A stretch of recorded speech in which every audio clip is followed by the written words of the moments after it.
Hey guys, welcome back, or welcome for the first time. Tonight, we're going to dim the lights, settle in, and let our minds drift across vast, unknown oceans. Forget the grand speeches and the glorious flags. We're going to talk about the age of exploration, but not in the way you might expect.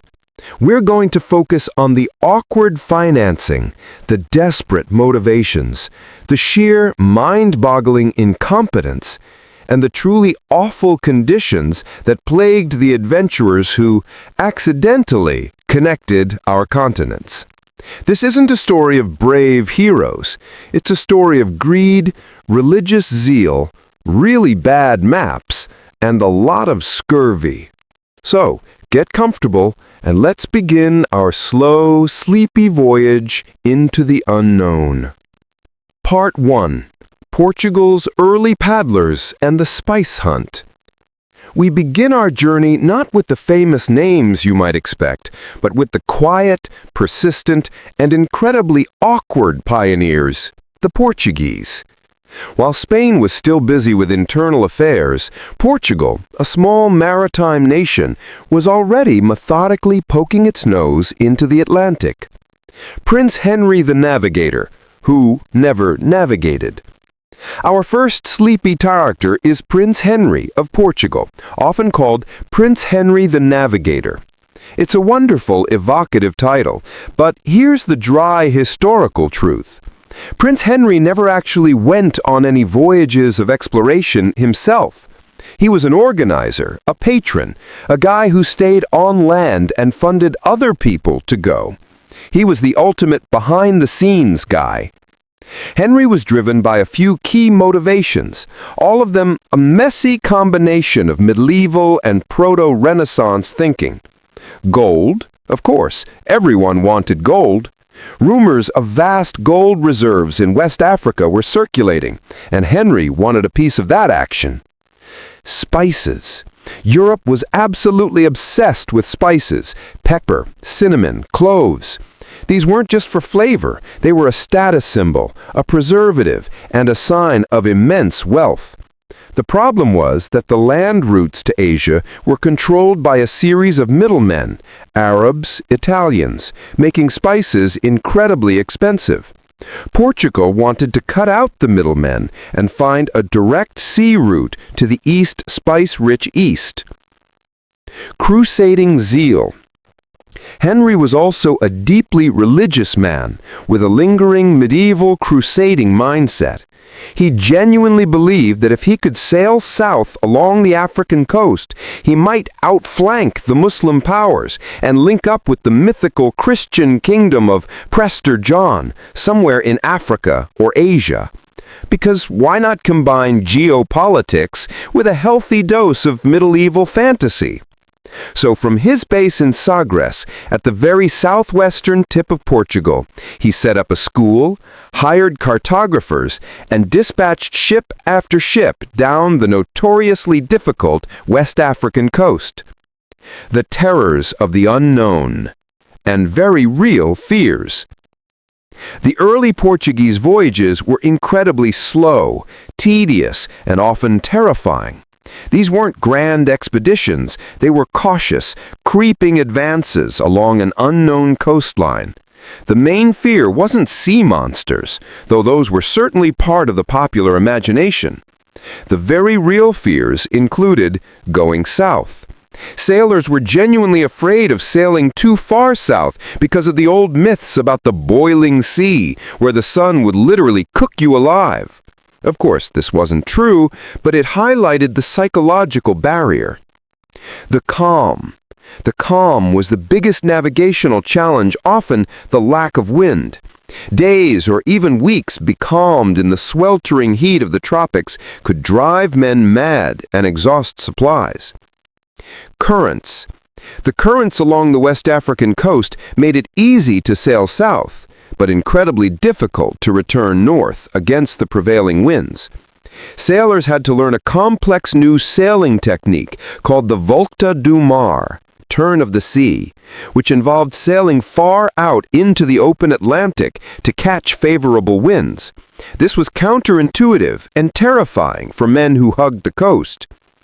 It took decades of these painstaking, mostly unsuccessful voyages to inch down the African coast. Ship after ship would return, often having gone only a little further than the last, with tales of difficult winds and empty seas. The financial returns were minimal at first, mostly just some fish and a few slaves. It was a slow, expensive grind. Bartholomew Diaz, the accidental breakthrough. The turning point finally came with Bartholomew Diaz in 1488. Bartholomew, probably trying to perform the Volta du Mar maneuver, was caught in a massive storm that blew his small fleet far south, out of sight of land, for 13 days. When the storm finally cleared, he sailed east, expecting to see the African coast, but he saw nothing.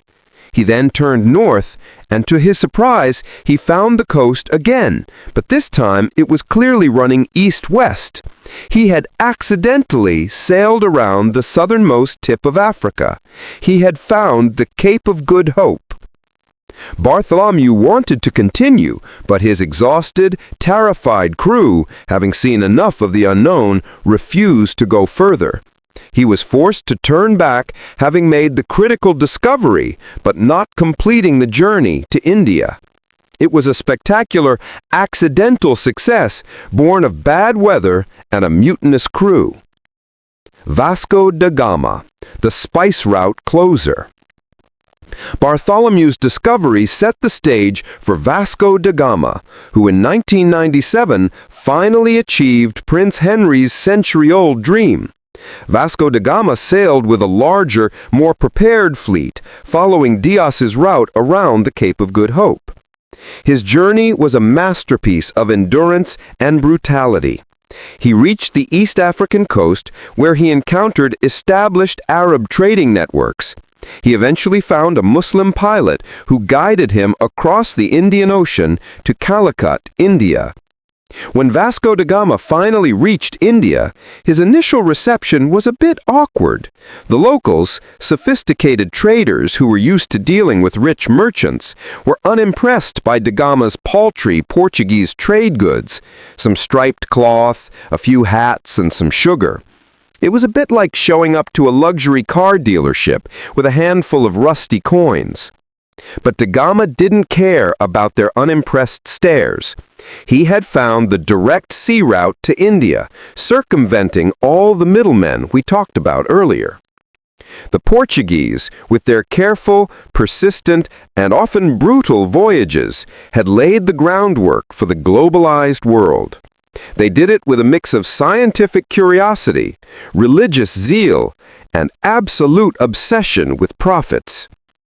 Let's gently float away from the arduous African coast and sail westward to a different obsession and a completely different kind of blunder, as we meet a man convinced he could sail to China by going the wrong way. All right, everyone. Let's leave the slow, methodical, and often brutal Portuguese inching their way around Africa and turn our gaze westward. We're about to meet a man whose name became synonymous with discovery, but whose early career was a masterclass in persistent, slightly diluted self-promotion. Christopher Columbus. The stubborn Genoese. Christopher Columbus was a Genoese sailor, cartographer, and dreamer. He had an idea, a very big idea, and he was utterly convinced it was correct. He believed he could reach Asia, China, and the Spice Islands by sailing directly west across the Atlantic Ocean. Now let's clear up a common misconception that often makes its way into bedtime stories. Most educated people in the 15th century did not believe the Earth was flat. The ancient Greeks had proved it was round centuries ago. Scholars and sailors knew the Earth was a sphere. Columbus's problem wasn't that people thought the Earth was flat. His problem was that everyone else knew the Earth was much, much bigger than he thought it was. Columbus drastically underestimated the circumference of the Earth, particularly the size of the Atlantic Ocean. He believed Asia stretched much further east than it actually did, and that Japan was only a few thousand miles west of Europe. Most other navigators and scholars, using better calculations, knew that the actual distance was far greater, too far for the ships of the era to sail, without running out of food and water. They were right, Columbus was wrong. So, for years, Columbus peddled his enterprise of the Indies to various European monarchs. He was a persistent, charming, but also arrogant and incredibly demanding man. He approached the Portuguese King John II, who, after his experts consulted with Columbus, politely rejected the idea because they knew his calculations were flawed, and they were busy with the African route, remember. The English king, Henry VII, who, in a classic historical missed call, also said no. The French monarchy, who similarly declined. Columbus, undeterred, spent years in Spain, repeatedly petitioning King Ferdinand II of Aragon and Queen Isabella I of Castile, the Catholic monarchs. He was a constant, slightly annoying presence at their court, following them around, always asking for money. Ferdinand and Isabella were busy with the final stages of the Reconquista, the centuries-long effort to expel the Moors from Spain. They listened to Columbus, consulted their own experts, who also told them his calculations were wrong, and repeatedly rejected him. They probably just wanted him to go away. Spain's risky gamble. But then, two things happened. The fall of Granada, 1492. The final Moorish kingdom in Spain, Granada, fell. Ferdinand and Isabella had achieved their great victory and suddenly had some spare cash and attention. Columbus's demands. Columbus, in a final act of bluffing, threatened to take his proposal to France. Perhaps out of a sense of religious zeal, convert new peoples, a desire to not be outdone by Portugal, which was finding its African route, or simply because they were finally free to take a huge gamble, Ferdinand and Isabella finally, reluctantly agreed. They financed Columbus's voyage, but his demands were incredibly high. He wanted to be made Admiral of the Sea, Viceroy and Governor of any new lands discovered, and to receive 10% of all revenues from those lands. The monarchs, perhaps thinking he'd just sail off and vanish, agreed to these outrageous terms. The first voyage. A disaster narrowly avoided. Columbus set sail in August 1492 with 3 small ships, the Santa Maria, which was his flagship, which was actually a borrowed cargo carrack, the Pinta, and the Niña. The voyage was long, monotonous, and terrifying for the crew. They sailed for weeks beyond where they expected to find land. Columbus, being a cunning leader, kept 2 logbooks, one accurate and one faked, to make it seem that they hadn't traveled as far to prevent panic. The crew was on the verge of mutiny. They had sailed further into the unknown than any Europeans before them, and there was no sign of land. They truly believed they were sailing off the edge of the world or into an endless, empty ocean. On October 12, 1492, after 36 days of open ocean sailing from the Canary Islands, land was finally spotted. It was an island in the Bahamas, which Columbus named San Salvador. He hadn't found Asia, of course. He had found the Americas, a continent completely unknown to Europeans. But Columbus, being stubborn and convinced of his brilliance, refused to accept this for the rest of his life. He always believed he had reached the East Indies. First encounters and fatal misunderstandings.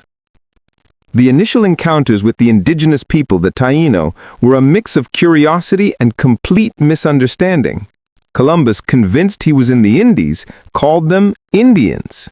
He immediately noted their friendliness, their lack of weapons, and crucially, the small gold ornaments they wore. This confirmed his belief that he was near a land of immense wealth. Columbus's account of his first interactions is chilling in its casual avarice. He quickly started making plans. I could conquer the whole of them with 50 men and govern them as I pleased. He was already thinking about forced labor and religious conversion. He spent the next few weeks exploring the Caribbean, looking for Japan and China. The Santa Maria ran aground and sunk on Christmas Day, forcing him to leave behind 39 of his men to establish the first European settlement in the Americas, La Navidad, on the island of Hispaniola, modern-day Haiti or Dominican Republic. He returned to Spain in 1493, bringing with him some gold, some exotic plants, and several captured taíno. He was hailed as a hero. He had opened a new route, even if he didn't quite know where it led. This accidental discovery, born from flawed calculations and a desperate gamble, would trigger centuries of conquest, exploitation, and global transformation. The era of true continental connection had begun, not with a plan, but with a happy, stubborn accident. Let's let the echo of those desperate mutineers in the sight of that first unknown landfall gently guide us. Next, we'll follow Columbus on his subsequent, increasingly disastrous voyages and witness the true beginning of European colonization. Let's keep drifting across those vast, now slightly less unknown oceans. We've seen Columbus's accidental discovery and his grand return to Spain. Now we need to look at what happened next, the immediate, brutal realities of colonization, and how Columbus, the discoverer, turned out to be a spectacularly awful governor. The second voyage. A flotilla of greed. Columbus's first voyage was a gamble. His second voyage, 1493 to 1496, was an invasion. This time, he sailed with a massive fleet of 17 ships and 1,200 to 1,500 men. These weren't just sailors, they were eager columnists, fortune seekers, priests, and soldiers. They were coming for gold, land, and souls. When they arrived back at Hispaniola, gently let the echoes of the Tenochtitlan fade. We've seen how greed and smallpox brought down the Aztecs in Mexico. Now, we're floating south, along the Pacific coast of the Americas, to witness an even more spectacular and, if possible, more cynical conquest, the fall of the vast Inca Empire at the hands of Francisco Pizarro. Pizarro, the illiterate swineherd. If Cortés was a law school dropout, Francisco Pizarro was a much rougher, more desperate adventurer. Pizarro was born in Spain, likely an illegitimate child, and had absolutely no formal education. He was illiterate for his entire life. His early career was famously spent as a swineherd. He quickly moved to the New World, joining Balboa on the expedition to find the Pacific. He was ambitious, completely ruthless, and obsessed with finding a kingdom of gold that could rival the tales now coming out of Mexico. For years, Pizarro and his co-adventurer, Diego de Almagro, launched small, failed, miserably funded expeditions down the South American coast. These were humiliating failures, filled with starvation, disease, and mutiny. Pizarro was almost a laughingstock in Panama. But Pizarro, much like Columbus, possessed a spectacular, almost delusional stubbornness. In 1528, he finally convinced the Spanish crown to fund a new expedition, again promising unbelievable riches. He set sail in 1532 with an absurdly small force, 168 men, a few horses, and some small cannons. The Incas, an empire in turmoil. Pizarro's tiny band was aiming for the Inca Empire, or Tawantinsuyu, the four regions. This was a colossal, highly organized civilization that stretched along the spine of the Andes Mountains, running nearly 2,500 miles along the Pacific coast, modern-day Peru, Ecuador, Bolivia, and Chile. The Incas were master engineers, building thousands of miles of paved roads and astonishing mountain fortresses, all without the use of the wheel. Crucially, Pizarro was incredibly lucky. He arrived at the absolute worst possible moment for the Incas. Smallpox precedes him. European diseases had traveled down the trade routes faster than Pizarro's ships. A catastrophic smallpox epidemic had recently killed the ruling Inca emperor, Huayna Capac, and his designated heir. Civil war, the emperor's death had sparked a vicious civil war between two rival half-brothers, Atahualpa and Huáscar, fighting for control of the empire. Atahualpa had just defeated his brother and was resting his exhausted, victorious armies near the city of Cajamarca. The Inca Empire was wounded, divided, and completely unaware of the threat posed by Pizarro's small band. They viewed the Europeans as strange, bearded curiosities, not as a military threat. The ambush at Cajamarca. Atahualpa, the victorious new emperor, agreed to meet Pizarro in the city of Cajamarca. Atahualpa arrived with an entourage of 80,000 disciplined, unarmed soldiers and servants to meet the 168 Europeans. The sheer disparity in numbers is mind-boggling and illustrates the Incas' total lack of fear. Pizarro, realizing that open battle was impossible, planned the most audacious ambush of the age of exploration. On November 16, 1532, when Atahualpa arrived at the plaza, Pizarro sent a Spanish priest, Friar Vincenzo de Valverde, to approach the emperor. The priest demanded that Atahualpa accept the Catholic faith and the sovereignty of the King of Spain. When Atahualpa calmly examined the priest's Bible, a book he had never seen before, and then tossed it aside, the Spaniards took this as an act of sacrilege and used it as their signal. The few hundred Spanish soldiers hidden around the plaza opened fire with cannons and arquebuses and charged on horseback. The Incas' massive, unarmed escort had no defense against the sudden noise, the terrifying horses, and the deadly metal weapons. It was a chaotic, horrific rout.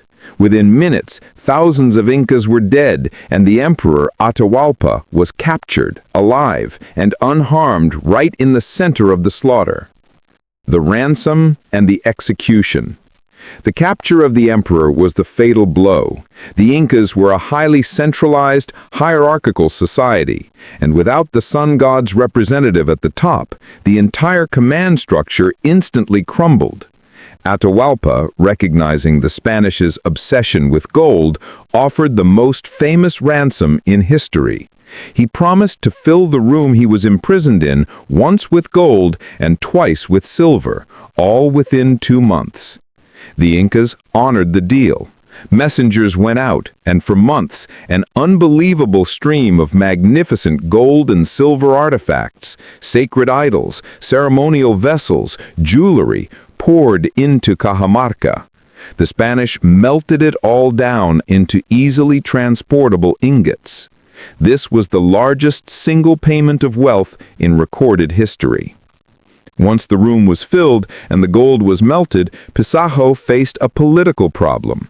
Atahualpa was too dangerous to let go. Despite the payment and in one of the most cynical betrayals of the age, Pizarro staged a sham trial, found Atahualpa guilty of various trumped-up charges like inciting rebellion, and executed him in 1533. The Inca Empire fell completely apart shortly after that. The Silver Flood. The immediate plunder from the Incas was spectacular, but the long-term wealth came from the silver mines the Spanish discovered. In 1545, the Spanish discovered the mountain of Cerro Rico in Potosí, modern-day Bolivia. This mountain was essentially a solid mass of silver ore. It was perhaps the largest single deposit of silver ever found on Earth. The Spanish forced indigenous laborers into a brutal system of mining, often under horrific conditions. The silver from Potosi and Mexico flowed across the Atlantic in massive fleets, funding the Spanish Empire for 2 centuries, launching global trade and completely disrupting the European economy with massive inflation. Pizarro, the illiterate swineherd, died as he lived, violently. He was assassinated by rival Spanish factions, Almagro's disgruntled son and followers, in 1541 in his own palace in Lima. Let's let the sound of that constantly running river of silver and the ghosts of the great Inca Empire quietly settle in. Next, we'll shift our focus to the North Atlantic and the less glamorous, often deeply awkward exploration attempts by the French and the English. We've seen the spectacular, deadly success of Spain in the wealthy, gold-laden south. Now, let's float far north to the cold, foggy, and often very disappointing waters of the North Atlantic. This is where the French and English concentrated their early efforts, driven by the same motives as the Spanish, but meeting with a lot less gold and a lot more ice. Their main quest was the mythical Northwest Passage, the stubborn search for an ice-free shortcut. The core idea was simple. Now that the Portuguese controlled the route around Africa and the Spanish controlled the route around South America, Europe desperately needed a shortcut to Asia. They were convinced a navigable, ice-free waterway existed through or around the North American continent. This obsession fueled centuries of expeditions into brutal conditions, often leading to tragic, frozen ends. France and Jacques Cartier, the St. Lawrence letdown. The French were the first to make significant headway in North America, largely thanks to Jacques Cartier. Cartier, an experienced Breton sailor, launched his first major voyage in 1534, searching for the passage. He explored the coasts of Newfoundland and the Gulf of St. Lawrence, modern-day Canada. His second voyage, 1535 to 1536, was his most successful. He sailed up the massive St. Lawrence River, believing he had finally found the passage to China. He was, of course, completely wrong. He had found one of the largest rivers on Earth, but it dead-ended into the North American interior. He reached an indigenous settlement, which he called Montreal, and spent a miserable winter locked in the ice. His crew were ravaged by scurvy, that terrible, agonizing disease caused by vitamin C deficiency, which was the silent killer of the age. Scurvy was rampant on long voyages because the staple diet was hardtack biscuits, dried meat, and beer, with zero fresh vegetables or fruit. The cure, though known to some indigenous groups, was dismissed by European medicine as primitive. Cartier and his men were saved only when the local Iroquoian people taught them to use a specific type of tree bark and leaves rich in vitamin C as a brew. Cartier took the cure, but famously refused to believe that the primitive remedy was the true cure, instead crediting God. This level of European arrogance in Take a deep, slow breath and let the cold wind of the North Atlantic fade away. We are now floating south again to the ultimate logistical challenge of the age of exploration, the first successful circumnavigation of the globe. This journey was an absolute human disaster, a statistical miracle of survival, and a final, spectacular proof of the Earth's size, shape, and connectedness. Ferdinand Magellan, the Portuguese outcast. The man who conceived this impossible feat was Ferdinand Magellan, a Portuguese nobleman and experienced sailor. However, much like Columbus, Magellan ran into political trouble at home. After serving in Asia, he felt he hadn't been adequately rewarded by the Portuguese king. So, in a classic historical pivot, he did what all ambitious, disgruntled explorers did. He switched allegiance and sold his idea to Spain. Magellan proposed to King Charles I of Spain, who was also the Holy Roman Emperor Charles V, a bold plan: finding a passage around or through the South American continent that would lead to the Spice Islands, thereby challenging the Portuguese monopoly. The Spanish, who had been excluded from the African route, were desperate for an alternative. In 1519, Magellan set sail with a fleet of 5 ships and about 270 men. It was a massive undertaking, but it was doomed from the start by internal politics. Magellan was Portuguese, leading a fleet of mostly Spanish captains who were deeply suspicious and resentful of him. Mutiny, storms, and the Great South Sea. The journey was a continuous cycle of mutiny, murder, and misery. Mutiny in Argentina.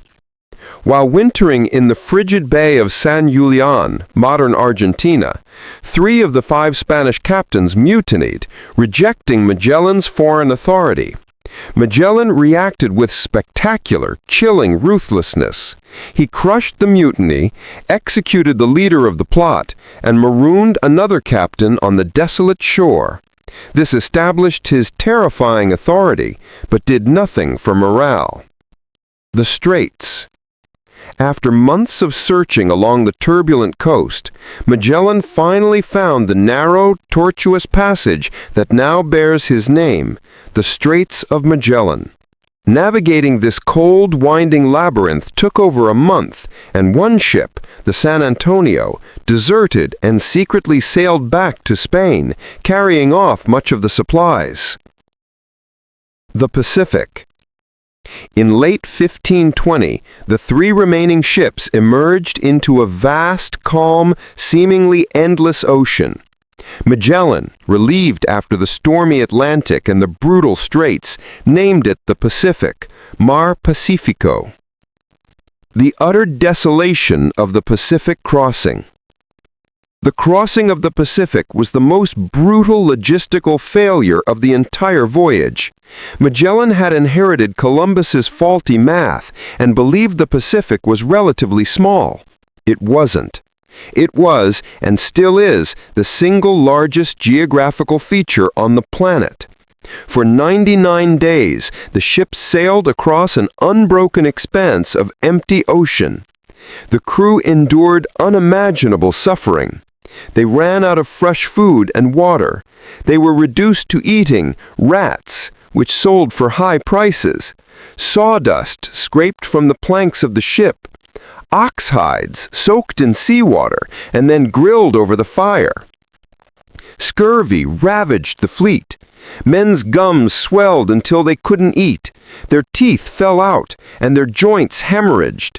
19 men died on this agonizing crossing alone. Death in the Philippines. In early 1521, the emaciated survivors finally reached land in the Philippines, providing them with desperately needed food and rest. But Magellan, still driven by his combined zeal for profit and God, could not simply take the spices and leave. He became involved in a local dispute on the island of Mactan. He decided to demonstrate Spanish military superiority by helping a local chief defeat a rival, Lapu-Lapu. Magellan, leading a small force onto the beach, was badly outnumbered and became pinned down. On April 27, 1521, Ferdinand Magellan was killed by local warriors, struck down by spears and arrows on the shore of Mactan. The great Portuguese captain, who had come so far, never completed the circumnavigation and died fighting a minor skirmish in a place he never intended to colonize. Juan Sebastián Elcano, the sole survivor. After Magellan's death, the remaining crew, now suffering from desertion and continued disease, destroyed one more ship, Concepcion, and eventually sailed away in the last 2, Trinidad and Victoria. The Trinidad tried to sail back east across the Pacific, but was captured by the Portuguese. The last ship standing was the Victoria, commanded by the tough, pragmatic Basque navigator Juan Sebastián Elcano. Elcano stubbornly kept sailing west, enduring Portuguese hostility, starvation, and storms. On September 6, 1522, almost 3 years after they set sail, the Victoria limped back into the port of Sanlúcar de Barrameda in Spain. Of the original 270 men who left, only 18 skeleton-like survivors completed the voyage. They were the first people in history to have successfully traveled around the globe. The Victoria was loaded with highly valuable cloves, enough spices to make the entire disastrous 3-year journey financially profitable for the Spanish crown, despite the massive human cost. The true lesson of the voyage. The Magellan-Elcano voyage proved irrevocably and tragically the true size of the Earth and settled the question of whether a western route to Asia existed. It did, but it was so long and difficult that for decades it was considered a deeply impractical trade route compared to the Portuguese route around Africa. But the world was now one continuous place. Let's let the incredible fortitude of those 18 surviving sailors gently settle in our minds as we turn our attention to the final, chaotic, and messy mixing of the newly connected continents. We've reached the final, inevitable conclusion of the age of exploration. We've sailed around the globe, plundered empires, and left a trail of scurvy and silver. Now we must examine the most profound and lasting consequence of these voyages, the Columbian Exchange. This wasn't a journey or a treaty. It was the massive, chaotic, and often tragic biological and ecological mixing of the Eastern and Western hemispheres after millennia of isolation. The world would never be the same, and the global power dynamic shifted forever. The unstoppable exchange, goods and animals.